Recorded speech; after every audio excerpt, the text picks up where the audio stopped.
The release of Stalker 2 Heart of Chernobyl is less than 2 weeks away, bringing what could be one of the biggest and most successful shooter releases of the last 5 to 10 years right to our doorstep. Without exaggeration, Stalker 2 has the potential to deliver a unique, cinematic, post-apocalyptic sci-fi experience of the highest caliber. But let's start from the beginning. For me, the Stalker series has always embodied pure fear, anxiety and tension, along with a fascination for the unknown, the thrill of exploring supernatural elements, and the triumph of surviving in the radioactive aftermath of one of history's worst nuclear accidents. I can still remember wandering through the zone back in 2010, heart-pounding, neck-prickling, constantly aware that a mutated creature might ambush me at any moment. Yet, my thirst for knowledge, understanding, artifacts and treasure drove me deeper into the nuclear wasteland. In many ways, Call of Pripyat was my personal Fallout experience. It's no wonder Stalker remains a globally beloved franchise, marking a milestone in the history of shooters thanks to the Ukrainian developer GSC Game World. The atmosphere in Stalker remains nearly unmatched, and with over 20,000 reviews on Steam, Call of Pripyat still holds a 95% positive rating. Even today, modders continue to expand the original Stalker games, transforming a story-driven single-player shooter into a full multiplayer survival experience that still enjoys popularity. So, the bar for a sequel, 14 years after the last official release, couldn't be set any higher. Let me know in the comments if you've played the original trilogy or if you're diving into Stalker for the first time. For newcomers unfamiliar with the original trilogy, here's some reassurance. Stalker 2 can be enjoyed without any prior knowledge, though returning players will notice a few hints and Easter eggs that will deepen the immersion in the zone. Here's a quick explanation of the setting and general storyline. Stalkers are scavengers who illegally enter the radioactive zone around the Chernobyl power plant in Ukraine, hoping to retrieve valuable items, contaminated artifacts and scientific anomalies to sell.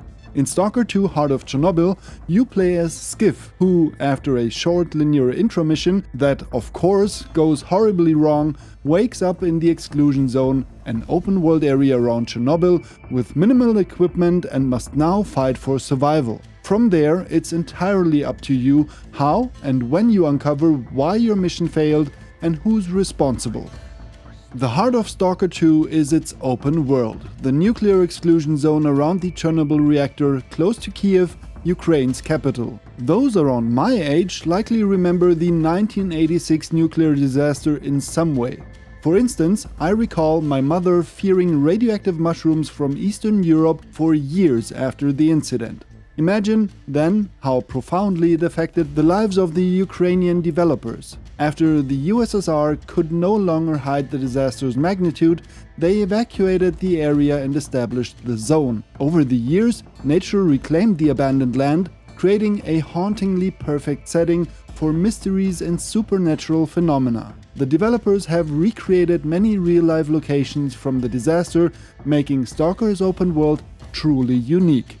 In the game, the zone is harsh, cruel and unforgiving. It's wise to first find a nearby Stalker camp to complete a few smaller jobs to earn some cash and equipment. How you proceed is entirely your choice, but your decisions often impact the story and how NPCs and quest givers treat you. The original Stalker games established that GSC Game World isn't afraid to let you miss out on certain missions, gear or locations if you make the wrong choices. I expect Stalker 2 to deliver high replayability, rich role-playing elements, and impactful decisions that truly shape your experience. Don't expect to see and experience everything in a single playthrough. You'll likely find yourself returning to the zone more than once.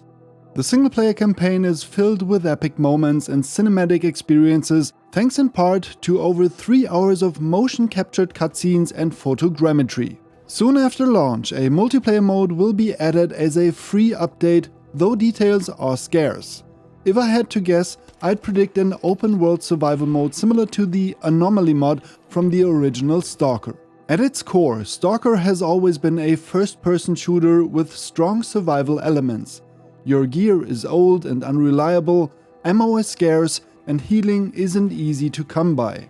You'll need to care for and repair your equipment so it doesn't fail you in tough situations.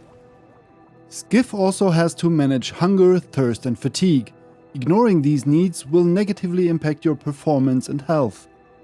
It's often best to find alternative solutions to problems rather than using up precious ammo. For example, you could lure mutated animals into deadly anomalies rather than wasting bullets. Anomalies, supernatural phenomena caused by Chernobyl's radiation, are often invisible and can only be detected by your Geiger counter. You can trigger and temporarily disable them using objects like bolts. From deadly fire pillars to imploding gravitational fields and fierce tornadoes, anomalies add another layer of danger. But not all anomalies are harmful. Some, like the cushion anomaly, can be useful and prevent you from taking fall damage.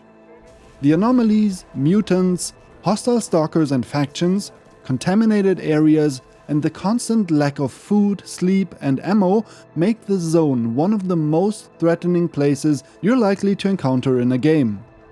In a deep dive video, the developers described the open world of Stalker with 5 words: atmosphere, loneliness, sorrow, fear, and freedom. These emotions will undoubtedly accompany you throughout the game, and above all, freedom is what has drawn players back to the Stalker world time and again. In Stalker 2, players will navigate a massive open world consisting of 20 zones, each with unique biomes and no loading screens across its expansive 60 square kilometers. To give you a sense of scale, Red Dead Redemption 2's map is 53 square kilometers, GTA 5's map is 75 square kilometers, and Elden Ring spans nearly 80 square kilometers. However, while those games offer various transport options, in Stalker 2 you'll be traveling solely on foot. You'll find over 30 weapons, which can be modified with numerous attachments in the field. But Stalker 2 does not use a traditional RPG leveling system. There are no perks to unlock, no levels to gain, and no talent points to assign. You grow stronger by learning to navigate the zone's dangers, discovering and memorizing key locations, finding more reliable weapons, and acquiring protective gear that helps you survive in the hostile world. As you adapt to the zone's challenges and learn how to use its unique features to your advantage, you'll feel a natural progression in skill and resilience. One thing should be clear by now. Stalker 2 won't be your next cozy Sunday afternoon game, but rather a challenging, moving, and profound experience rare in gaming. And that is exactly why I'm here, and exactly what I'm excited for. For those who prefer a localized voiceover, note that the game is only voiced in Ukrainian and English, with foreign subtitles available. The menus, however, are also fully localized. GSC Game World postponed the release to give themselves a few extra months for polishing and bug fixing, but with such a large and complex game, there may still be a few rough edges. In recent gameplay videos, however, it's already looking quite promising. Recently, I've uploaded all trailers chronologically, so you can see for yourself how the game has evolved over the years, even through the Ukraine conflict. You can find the link in the video description. The fact that this game is still being released is practically a miracle, considering the circumstances under which it's been developed. I highly recommend the documentary Wargame, which details the immense challenges the developers faced over the past 6 years since Stalker 2 was announced in 2018. The link is in the video description too. Stalker 2 launches on November 20th for Xbox Series S and X and will be available on day 1 through Xbox and PC Game Pass. You can also purchase physical copies on stalker2.com. The game will also be available on GOG, Epic Game Store and Steam. Pre-ordering offers a few exclusive, iconic cosmetic items. With its GOG release, the infamous DRM de novo should no longer be an issue. The developers have also promised full mod support for Xbox and plan to release modding tools for Unreal Engine 5 shortly after launch. I hope this video has given you a solid overview of what to expect from Stalker 2 Heart of Chernobyl, and above all, I hope I've inspired you to dive into the zone on November 20th, whether as a new Stalker or a seasoned veteran. Let me know in the comments if you're excited about Stalker 2, if you plan to play it, and on which platform you'll be joining in. That's all from me for now. Have a wonderful day and I'll catch you in the next one.